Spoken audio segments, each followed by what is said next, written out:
Oh, I'm here live. I'm just a few minutes early. I'm supposed to be going on at 5 o'clock with Soul Chat. And I'm up here a little bit early today. So, yeah, I thought I'd come out early. I'm just hanging out for a few minutes. If anybody has any questions that they want to bring it up now. I'm going to try and monitor this, but I'm kind of new at lives. So I'm just going to wait a few minutes and see a few people. I'm actually 5 minutes early. Um, so we'll see. Just for any techies out there, for the first time, I'm actually using, actually this is the second time, but the first time went all weird. Anyhow, I'm trying it again with my Restream software, and I'm trying to stream live on Instagram, as well as on YouTube, and live on Twitter, all at the same time. So see how that works for me. Hopefully people are able to join. I'm looking forward to that. So if you see me looking over this way every once in a while, it's because I have this big monitor on the side of me, which is where my computer is, which has the whole Restream platform that I am looking at. And I'm supposed to be live right now on it. And somewhere I'm supposed to be able to see any questions. So I understand that if you put in a question, I will receive it. I don't know if that's how this goes, but that's what I understand. So, not sure. I will be looking over there to see about that, and I'll be looking here today. So, for those of you who are just coming on, if anybody's even on at the moment, I'm just waiting a few minutes here because I'm early. So, we're just going to hang out for a minute. That's okay. I think I'm way too early. Oh well. Hey, let's do something fun. I've got new cards. So just to get us started, actually, you know what? Instead of well, what the heck, I will pull cards. I've been into the dragons lately, so I'll just pull a card just for fun. So I am a person. So when people pull cards, so these are just an oracle deck. Okay. And when people pull cards, they can do a layout just like they do with tarot, or like I do, is I just sit here and flip back and forth until one jumps out. So I'm just going to ask Spirit. Okay, Spirit guides be with me. Divine Spirit. Oh, see? There's the message for us. Where'd it go? On the floor. All right. Dream catcher. Dream with wisdom. Wow. So this is the picture that it's coming up as, if anybody's interested. There we are.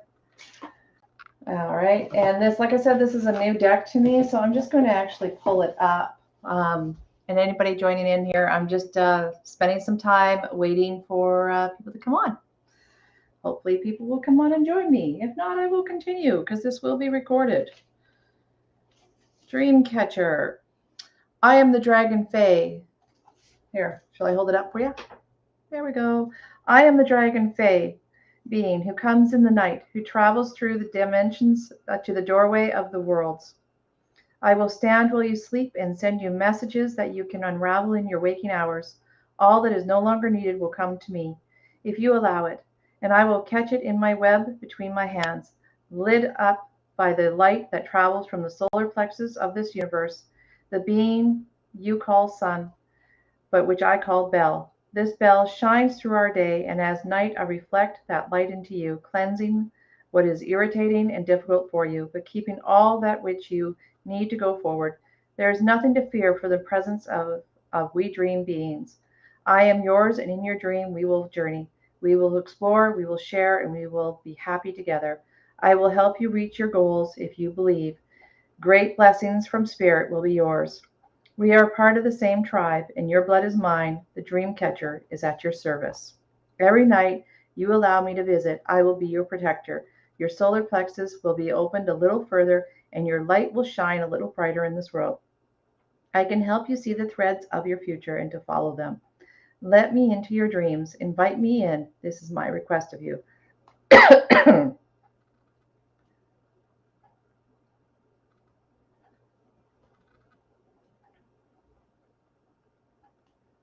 So the meaning of this is dreams of elders speaking with you, working and opening and empowering your solar plexus, beginning to seek your dreams out purposefully, placing action with dreams, finding feathers during the day, receiving messages from owl and eagle and from wise women, breathing deeply while sleeping well with their air being well oxygenated using oil burners.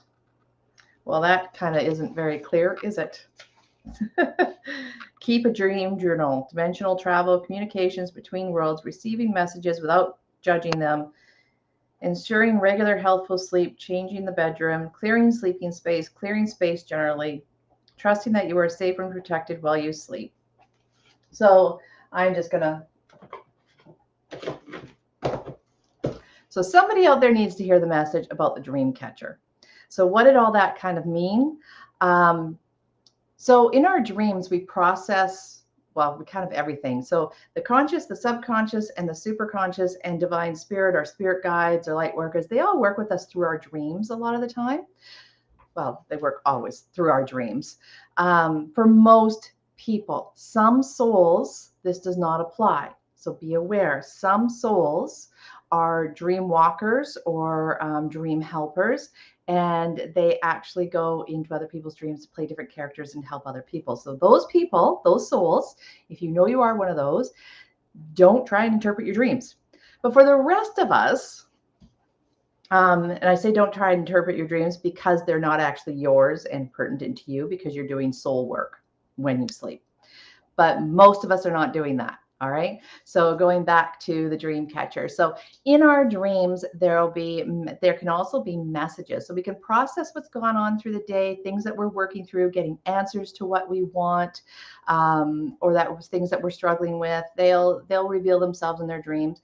But also spirit will inspire us. They'll bring us messages. They'll try and broaden us up. And what the dream catcher card is telling us is that right now, through our dreams, spirit is working with our solar plex and opening it up. Our solar plex is the chakra that's just below the heart, above the sacral. It resonates to the color yellow and is our self-identity.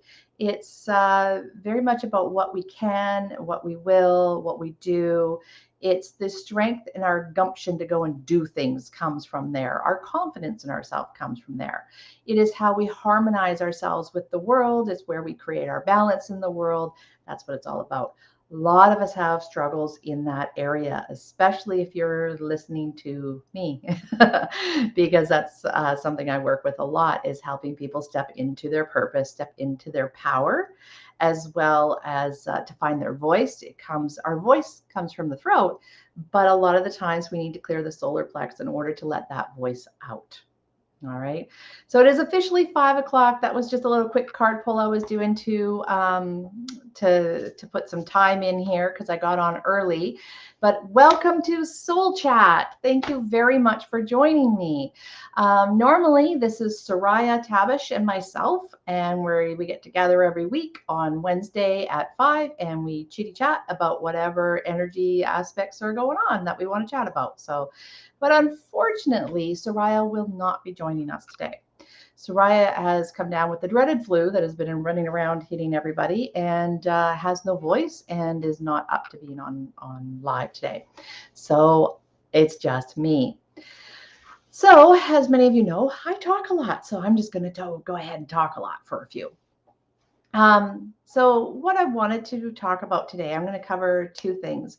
One, I'm going to talk about what has been going on. So what's coming into my practice, it's coming to my life, it's coming to my practice, people I work with, a lot of relationship issues. So I'm going to talk a little bit about what's going on with our relationships. And then, which is actually kind of piggybacking a little bit on what Soraya and I talked about last week when we talked about the moon and how it's affecting us with our Aries sun and our Libra moon. So anyhow, I'm going to do that. And then towards the end, I'm also going to talk, since Soraya's not here, I'm going to talk all about a workshop that I'm doing next week that I'm hoping you can join me. So what is going on with our relationships right now? It's been very interesting. So last week we talked about the Aries sun. So our sun is in Aries and our moon is in Libra, and what was that around the full moon, when the full moon happened. And so what that does is it brought relationship issues to the surface, core issues to the surface, and probably very personal issues. Aries is all about the self, right? It's about having your own, standing in your own power, self-identity, self-love, things like that. Whereas Libra is more outward and it's concerned about other people. It's also a communicator and it wants to keep things in balance. It likes to harmonize things. And the Libra moon was calling us to be in discernment, as well as, oh, hi, Lisa. It's calling us to be in discernment and to be, what am I looking? Diplomatic. That's the word I'm looking for. Being diplomatic means using softer words, being a little bit understanding of the other person, that type of thing. So I didn't really have a lot of a drama issues happening for myself.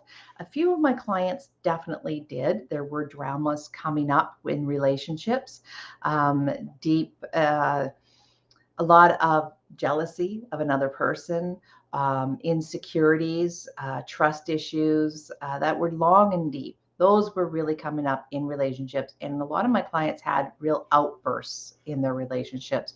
And so there was a lot of working through what the real underlying cause was that. And it surprised a lot of people because it was deep issues that we kind of thought were done with, but they weren't quite done with. They were still sitting in the shadows. And that's what came up under this last moon. Hi, intuition. Nice to see you. That's what came up with this last full moon. So for myself, I had a lot of deep understanding. So I had some buried hurt. I thought I had kind of worked through it and put it behind me, but I didn't. I had some deep hurt that was still sitting inside of me that I guess I had made somewhat of peace with it, but it wasn't truly clear. And the thing that wasn't clear, so I'd made peace with it, sort of. I had accepted that it was something I didn't like. But what I ended up understanding over the course of this week, and a lot of it came through to me in dreams, which is funny that the dreamscape card came up earlier. So a lot of it worked through in my dreams, but I finally started to understand the other person's point of view in my issues. So I actually understood we approach life from our experience, but sometimes to really understand, we have to step out of our own experience and into somebody else's experience and see how they're looking at it from their point of view. And that can be really, really hard to do, because I see myself as somebody that's very strong, and I'm very, I always have justifications as to why I'm doing things the way I am doing them. I'm a Virgo after all. Virgos do that, right? We analyze everything, we criticize everything. I've learned in my 50 years on this planet that most of my critique I should keep towards myself instead of telling everybody my critique and analysis. But for myself, I still do it a lot, right? And so anyhow, I forget where I was going with that, but I really took time and it came to the surface, and I understood how other people may not perceive me as the same way I perceive myself. So I am a seventh energy center person, which means that I'm into, Akashic records, and I'm into doing soul realignment readings and matrix readings and life coaching things. And I'm on a different level than what most people are dealing with. I've never been a very consistent person. Seventh energy center people move energy very quickly. We jump out and make decisions quickly, and we take action quickly, and we move things quickly. From somebody else's point of view, it can look very irresponsible. It can look unstable. It can look unorganized. It can, and when somebody loves you, that kind of behavior can make them worry about you because they don't understand that what you're doing is following the internal drive of your soul that's telling you to go here, go there, do this, do that, right? And you know that your life is unfolding really great, and you're passionately doing everything that you love, and you're doing it the way you want to do it, and onward you go. But people looking at you from the outside, those people that love you, your parents, your spouse, sometimes even your kids, especially when they become adults, friends, siblings, relatives of extension, they will look at you and see chaos. They'll see somebody who's unstable, somebody who is just never consistent. People like consistency. A lot of soul people are not consistent because we're following a different path.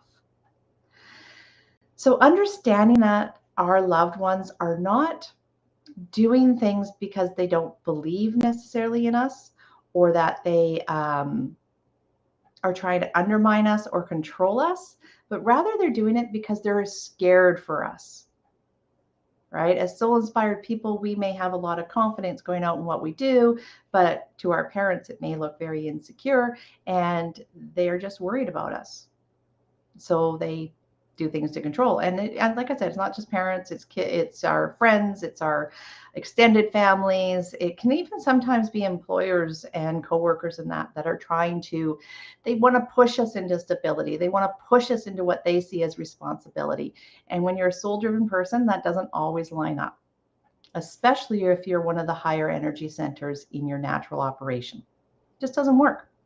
So by understanding that other people don't see you the same way as you see it, you can release, for me anyhow, coming to the understanding of how other people may have seen my actions in my life, I can release the hurt that I was holding inside.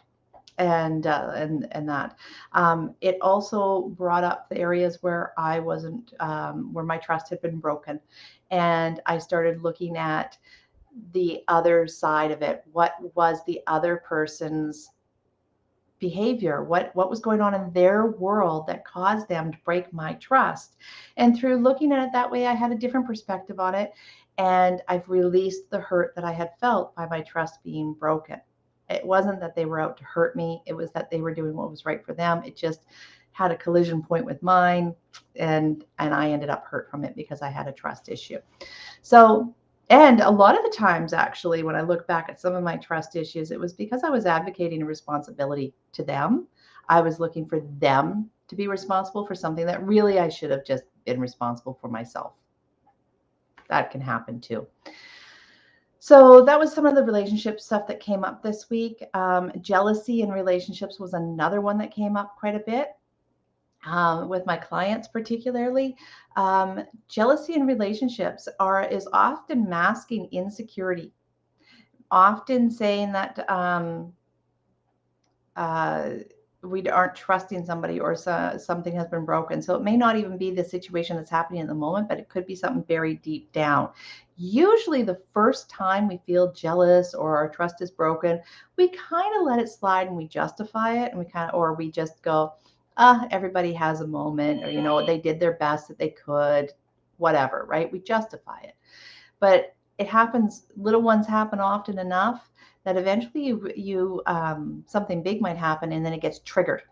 Oh no, now we are seeing a big mistrust rise up, and it rises up in that jealousy that comes out, that jealousy that comes out that makes you, some people go really crazy with jealousy, right? And they break relationships over it when they're not actually addressing the underneath cause, whatever that trust was that was broken. Okay. In a relationship, when you're in a healthy relationship, it shouldn't matter who your spouse or your partner talks to. You should have trust in them. And if you don't have trust in them, then you need to look deeper as to why you don't have trust in them. Did they fail you in some way? Do you see them as having failed you in some way, or incapable of something that maybe you should have actually been responsible for? Or maybe they were in a situation that they just couldn't be responsible for it?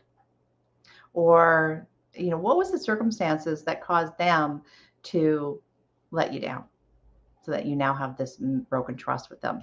Anyhow, those were some of the issues that I came up with my clients. The other thing I wanted to talk to, I'm just going to sort of wrap up this live now.